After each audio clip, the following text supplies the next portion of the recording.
Where is Duvvada? అటు ఇల్లాలు ఇటు ప్రియురాల మధ్య పోరు పెట్టి మెల్లగా తప్పించుకున్నారా? టెక్కలిలో రచ్చ రచ్చ అవుతుంటే ఆయన సైలెంట్ గా ఎక్కడున్నారు? ప్రజా ప్రతినిధి అయి ఉండి ప్రజల మధ్య తిరగలేని పరిస్థితి తెచ్చుకున్నారనే విమర్శలు వస్తున్నాయి. ఇటు ఇంటి పోరు తారాస్థాయికి చేరింది.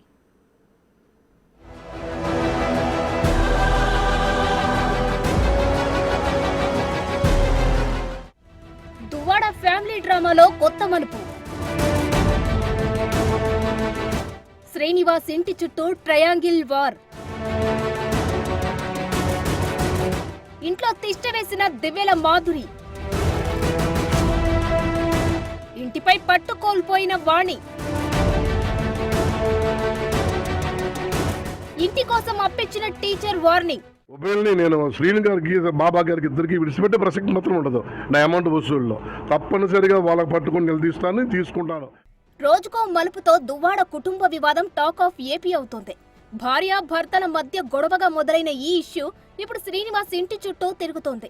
ఆయన ప్రస్తుతం ఉంటున్న ఇంటిని దివ్యల మాధురికి రిజిస్ట్రేషన్ చేయడంతో ఈ వార్ పీక్స్ కు చేరుకుంది. రిజిస్ట్రేషన్ చేయడంతో వాణి శనివారం రాత్రి పెద్ద ఎత్తున ఆందోళన చేశారు. ఇంట్లోకి వెళ్లేందుకు విఫల యత్నం చేశారు. చివరికి ఒత్తి చేతులతోనే వెనుదిరిగారామె.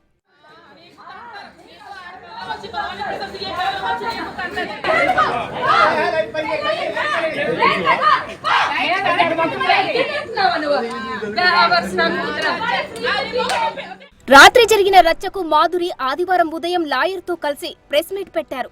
ప్రస్తుతం తాను ఉన్న ఇల్లు తన హక్కు అని గట్టిగా చెప్పారామె. అంతేకాదు ప్రెస్ మీట్ లోనే దువ్వాడ శ్రీనుకు కాల్ చేసి మాట్లాడించారు.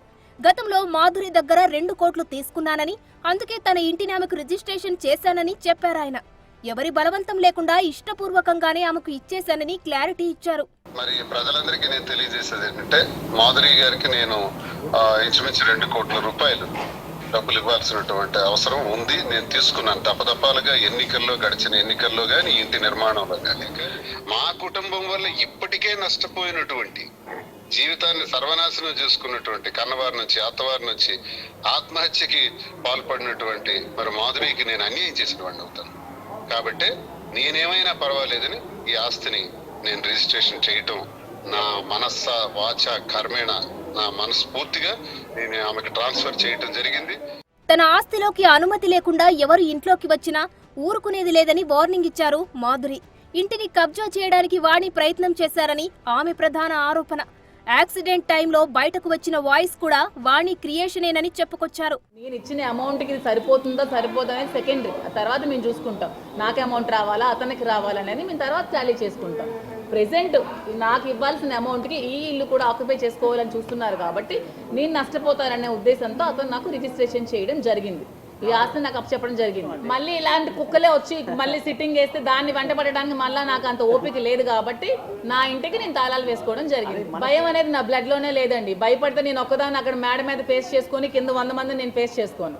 భయపడితే ఈ ప్లేస్ లో నేను ఉండను కూడా. భయం అనేది నా బ్లడ్ లోనే లేదు. దువ్వాడ ఇంటి కోసం ఓవైపు మాధురి, మరోవైపు వాణి నువ్వా నేనా అన్నట్టు పోరాటం చేస్తుంటే మధ్యలోకి చింతాడ పార్వతీశం అనే రిటైర్డ్ టీచర్ ఎంటర్ అయ్యారు.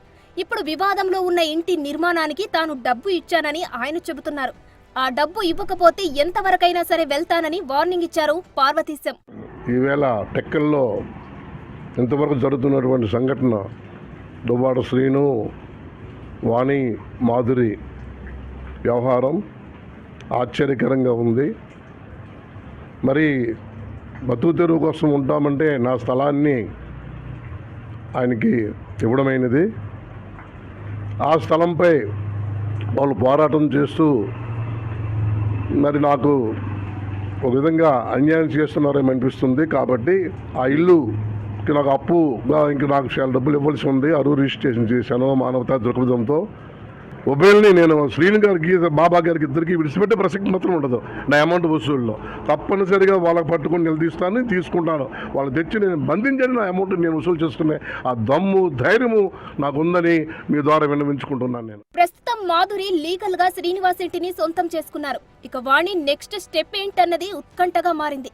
రిటైర్డ్ టీచర్ పార్వతీశం న్యాయ పోరాటం చేస్తారా, దానికంటే ముందే దువ్వాడ ఆయనకు న్యాయం చేస్తారా అనేది తేలాలి. అయితే ఇన్ని జరుగుతున్నా శ్రీనివాస్ మాత్రం ప్రస్తుతానికి మౌనంగానే ఉన్నారు.